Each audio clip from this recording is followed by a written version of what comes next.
करो या मरो, ये नारा तो महात्मा गांधी ने दिया था। भारत छोड़ो आंदोलन की बात थी, लेकिन यूपी की राजनीति में कुछ ऐसा ही एक उम्मीदवार हैं बीजेपी के, जो कटेहरी से चुनाव लड़ रहे हैं। नाम है उनका धर्मराज निषाद। वो आजकल इसी नारे के फॉर्मूले पर चल रहे हैं। बार बार एक ही बात कह रहे हैं जो बहुत वायरल भी हो रहा है और इस बात के होर्डिंग भी लगे हैं, और वो ये है कि जिताई द ना तो टिकटी पर लिटाई द। अब इसका मतलब ये हुआ कि या तो मुझे जिता दीजिए या फिर मुझे मृत्यु शैया पर लिटा दीजिए। टिकठी जो है ना, वो उसी को कहते हैं जिस पर चिता पर जो लेटने वाला होता है जगह। तो यानी अंतिम यात्रा पर उनको प्रस्थान कर दीजिए। इसीलिए मैं कह रहा हूं कि करो या मरो जैसी वाली बात कह रहे हैं धर्मराज निषाद, जो बीजेपी के उम्मीदवार हैं कटेहरी से। कटेहरी जहां से बीजेपी के लिए जीतना बहुत ही मुश्किल माना जा रहा है। और अभी जो यूपी में विधानसभा की 9 सीटों पर उपचुनाव हो रहे हैं, उसमें से ये वो ऐसी सीट है इकलौती जिसके इंचार्ज प्रभारी खुद यूपी के मुख्यमंत्री योगी आदित्यनाथ हैं, जिन्होंने इस सीट को जीतने की जिम्मेदारी खुद ली है। और इसीलिए 15 तारीख को वो दूसरी बार चुनाव प्रचार के लिए गए थे। अब वहाँ 17 नवंबर को अखिलेश यादव चुनाव प्रचार करने जा रहे हैं। आज हम बात करेंगे कि कटेहरी में क्या होगा, कटेहरी में किसका पलड़ा भारी। नमस्कार, मैं हूं पंकज झा और आप मेरे साथ देख रहे हैं पार्टी पॉलिटिक्स। जी हां, हम बात करते हैं उस सीट की कटेहरी के लिए जिसके लिए योगी आदित्यनाथ ने अपनी पूरी ताकत झोंक दी है।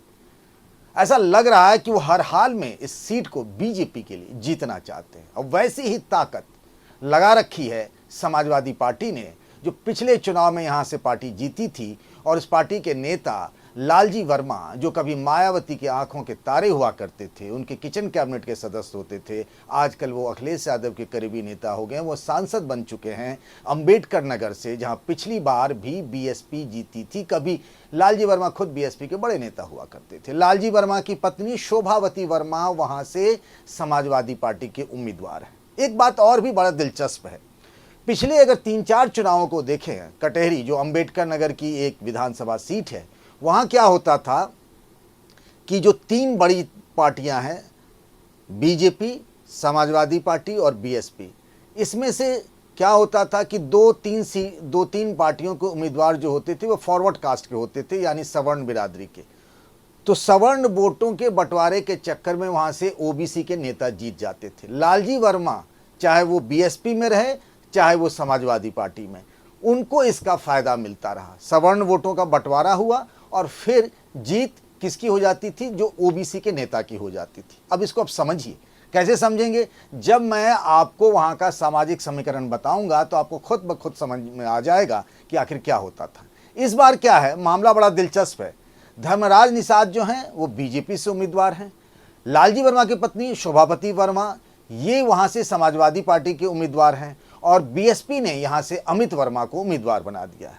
यानी बीजेपी से निषाद और समाजवादी पार्टी और बीएसपी से कुर्मी उम्मीदवार यानी वर्मा उम्मीदवार हैं, यानी तीनों ओबीसी हो गए हैं। तो अब की बार तो अग्री जाति का कोई नेता ही नहीं है।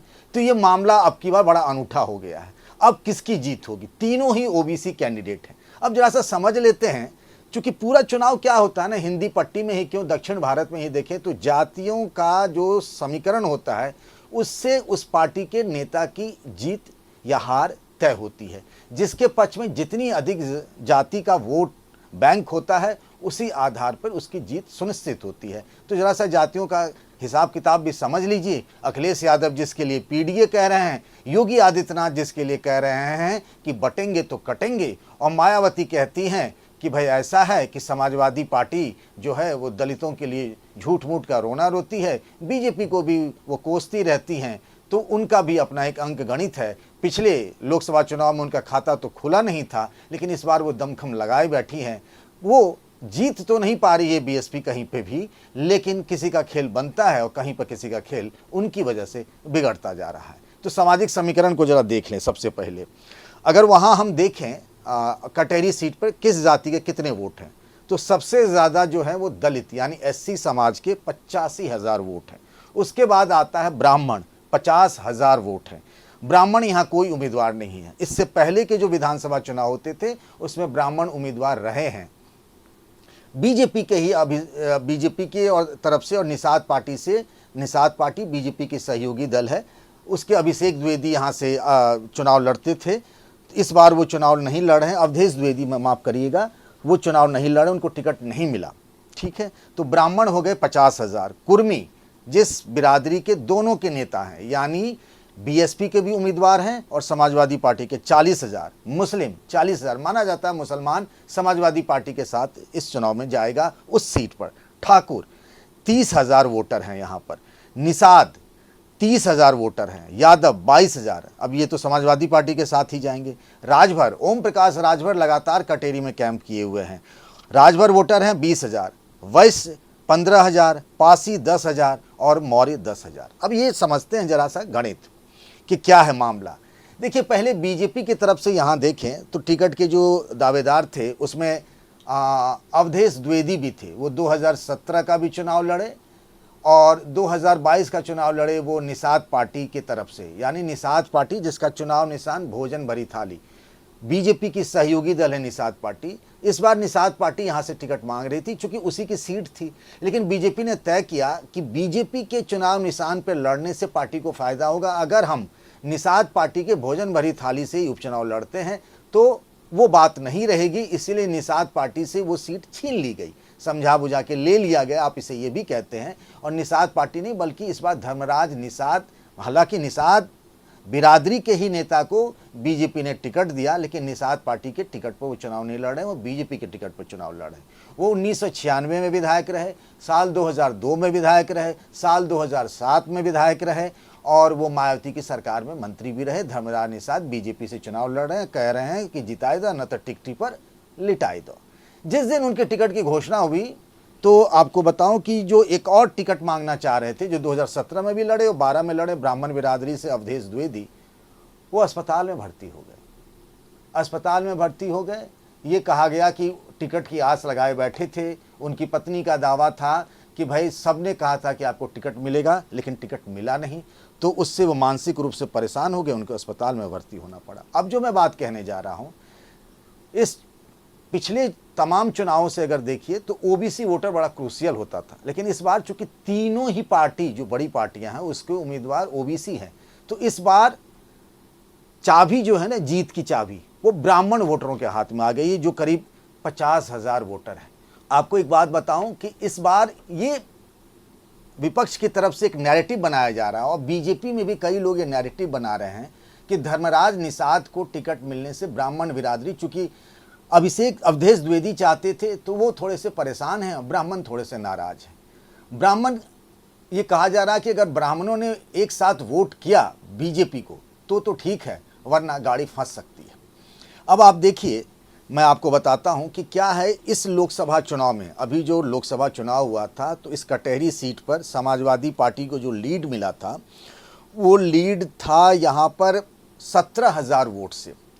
जब 2022 में यहाँ विधानसभा चुनाव हुए थे तो समाजवादी पार्टी के लालजी वर्मा ने अवधेश द्विवेदी, उस वक्त वो निषाद पार्टी के भोजन भरी थाली के चुनाव निशान पर थे और उनको 7300 वोटों से हराया था। और बीएसपी से लड़े थे प्रतीक पांडे, तो प्रतीक पांडे ब्राह्मण हो गए, अवधेश द्विवेदी ब्राह्मण हो गए, ब्राह्मण वोटों का बंटवारा हो गया और इसका फ़ायदा मिला लालजी वर्मा को। और लालजी वर्मा जो है 7300 वोटों से, बहुत ज़्यादा वोटों का अंतर नहीं था, वो जीत गए। यही हुआ साल 2017 में, तब लालजी वर्मा बीएसपी के हाथी पर सवार थे, तब वो मायावती के करीबी नेता हुआ करते थे। तब भी उन्होंने अवधेश द्विवेदी को 6300 वोटों से हराया था। इस बार भी क्या हुआ कि एक निर्दलीय थे वहाँ पर, अजय सिंह, वो चुनाव लड़ गए, जिनको अजय सिपाही कहा जाता है, तो ठाकुर वोट कट गया अवधेश द्विवेदी से जो बीजेपी के थे। और साथ ही वहाँ से समाजवादी पार्टी से जयशंकर पांडे है, फैज़ाबाद के जो नेता हैं, आपको बताऊं समाजवादी पार्टी के पवन पांडे, उनके परिवार से हैं जयशंकर पांडे, उनको टिकट मिला। तो ब्राह्मण वोट कटा अवधेश द्विवेदी से, ठाकुर वोट भी कट गया और इस तरीके से 6300 वोटों से लालजी वर्मा चुनाव जीत गए थे। इस बार मामला थोड़ा सा पलट गया है, ये एक एडवांटेज है बीजेपी के लिए। लेकिन जो ग्राउंड से हम लगातार रिपोर्ट आ रही है, जो हम बात कर रहे हैं, इसको प्रतिष्ठा की लड़ाई बना दिया है योगी आदित्यनाथ जी ने, चूंकि वो इस सीट के प्रभारी हैं। यूपी के जो जल शक्ति मंत्री हैं स्वतंत्र देव सिंह जो यूपी की बीजेपी के अध्यक्ष भी रहे, लगातार 10-12 दिन से वहाँ कैंप किए हुए हैं। अब उन्हीं को क्यों लगाया गया, आपके मन में सवाल होगा। भाई बहुत सारे नेता हैं, योगी सरकार में बहुत सारे मंत्री हैं, चूंकि वो भी कुर्मी बिरादरी से हैं। बीजेपी को लगता है कि अगर उनकी वजह से स्वतंत्र देव सिंह के वहाँ रहने से, और कुर्मी जो करीब 40,000 वोटर हैं और बीएसपी का उम्मीदवार भी कुर्मी है, कुर्मी वोटों में बंटवारा हो जाएगा तो बीजेपी की जीत वहाँ पर आसान हो जाएगी। हालांकि बीजेपी के लिए सीट जीतना बड़ा मुश्किल काम है, लंबे अरसे से बीजेपी यहाँ चुनाव नहीं जीत पाई है। अब ये है कि वहाँ डीएम है अविनाश सिंह। समाजवादी पार्टी का आरोप है कि अविनाश सिंह ठाकुर बिरादरी के हैं और ये कुछ समय पहले तक गोरखपुर में नगर आयुक्त थे, और समाजवादी पार्टी का आरोप है कि अविनाश सिंह यहाँ खेल कर रहे हैं बीजेपी के पक्ष में और वो पक्षपात कर रहे हैं समाजवादी पार्टी के खिलाफ। 15 तारीख को योगी आदित्यनाथ ने यहाँ चुनाव प्रचार किया। आज उनके साथ मंच पर संजय निषाद भी थे, चूँकि निषाद वोटर भी यहाँ ठीक ठाक हैं, 30,000 हैं यहाँ पर।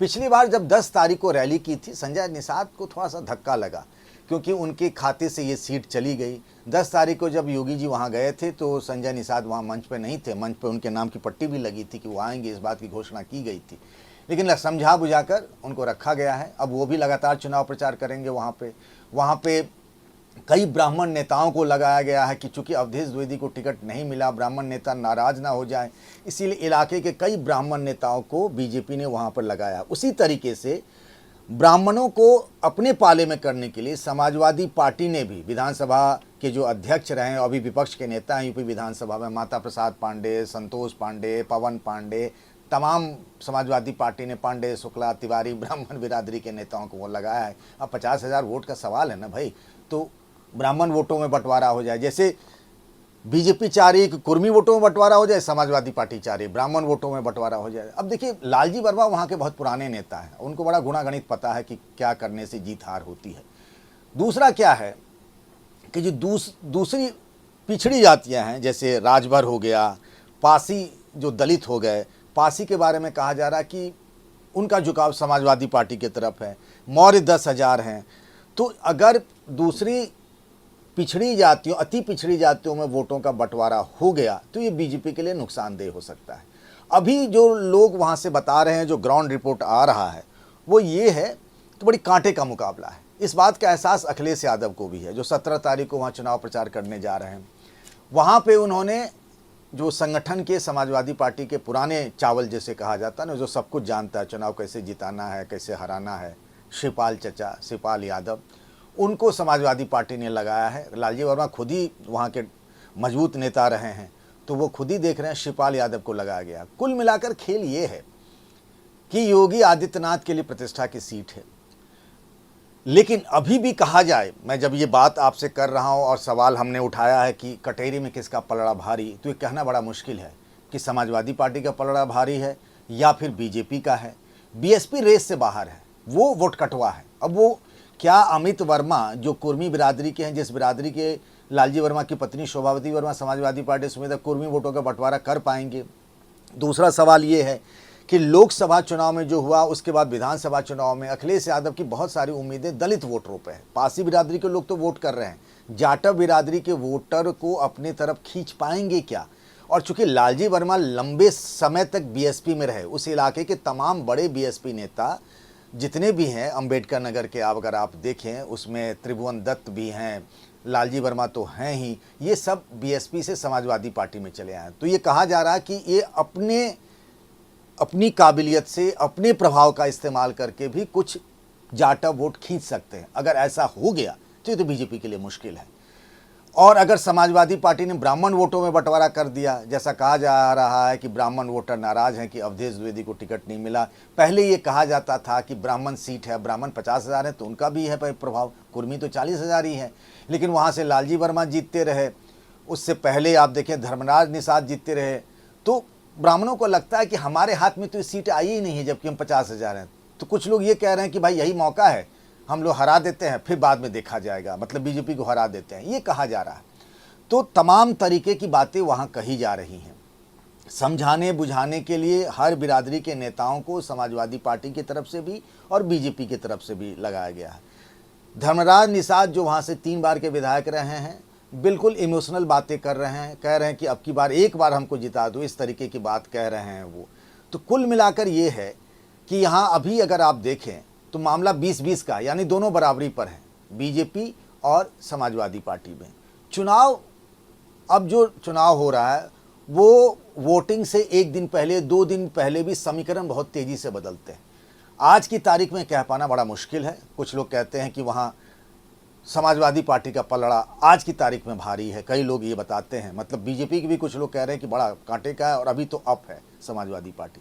चुनाव के दिन, मतदान के दिन क्या होता है उससे तय होता है। कई बार ऐसा हुआ कि मतदान से ठीक कुछ घंटे पहले, एक दिन पहले, 2 दिन पहले सामाजिक समीकरण कुछ होता है, फिर कुछ ऐसे फैक्टर आते हैं, मुंह से ही बात बढ़ती जाती है, व्हाट्सएप चलते रहते हैं, बहुत सारे वोटर उससे प्रभावित हो जाते हैं और मतदान के दिन खेल पलट जाता है, यानी गेम चेंज हो जाता है। अब वो गेम चेंजर वाली बात कौन सी होगी ये कह पाना तो बड़ा मुश्किल है, लेकिन कटहरी का चुनाव बहुत इंटरेस्टिंग है।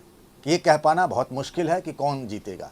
बीजेपी भले ही लगातार यहाँ चुनाव हारती रही है, लेकिन लगातार अगर आप देखें बीजेपी हो या उसके सहयोगी दल निषाद पार्टी, कभी वो 7300 वोट से हारी, कभी 6700 वोट से हारी, मतलब बहुत कम हार जीत का अंतर रहा। भले लोकसभा चुनाव में 17,000 से पिछड़ गई थी यहाँ बीजेपी।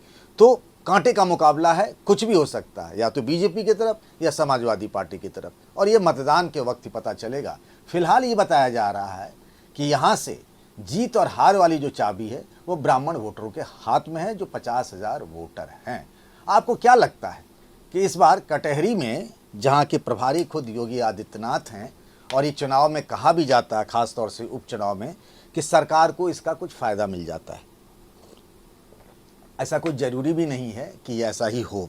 देखिए, पहले उपचुनाव में ना, मायावती जी तो इस बार भी प्रचार में कहीं नहीं है। उपचुनाव में पहले मुख्यमंत्री वगैरह नहीं जाते थे, पर इस बार तो योगी जी एक बार नहीं, 2 बार नहीं, 3-3 बार हो चुके हैं, वहाँ हुआ है। अब तो ये भी कहा जा रहा है कि कटहरी से डिमांड आ रही कि 18 तारीख को चुनाव प्रचार का आखिरी दिन है, उस दिन योगी जी रोड शो कर लें। अब उनके लिए भी प्रतिष्ठा की बात है, क्योंकि ये इकलौती ऐसी सीट है जिसके प्रभारी वो खुद हैं वहाँ पर। आपको क्या लगता है कि इस बार जो बीजेपी वहाँ लगातार हारती रही है, इस बार बीजेपी वहाँ गेम कर सकती है, बीजेपी वहाँ चुनाव जीत सकती है? हर बार होता था सवर्ण जाति के वोटों में बंटवारे से ओबीसी चुनाव जीतता था, इस बार ऐसा नहीं है। आपको क्या लग रहा है, किसका पलड़ा भारी है, समाजवादी पार्टी का या बीजेपी का? और सबसे बड़ा फैक्टर वहाँ पर क्या है? हमें आपकी राय का इंतज़ार रहेगा। तब तक अपना ख्याल रखिएगा। नमस्कार।